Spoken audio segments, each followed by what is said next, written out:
Why would God test Abraham by asking him to sacrifice Isaac? Did God really want Abraham to kill his own son? God had promised Abraham a son. That son was Isaac.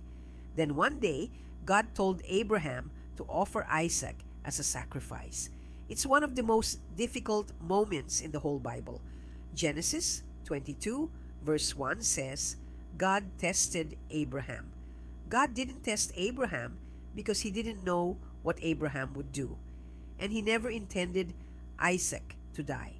The test revealed whether Abraham trusted God more than the gift God had given him.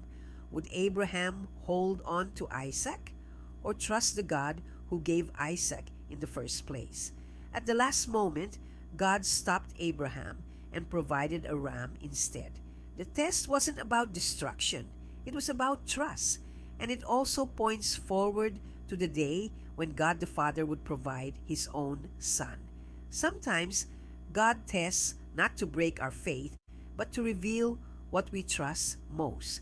I answer the Bible questions many people search for.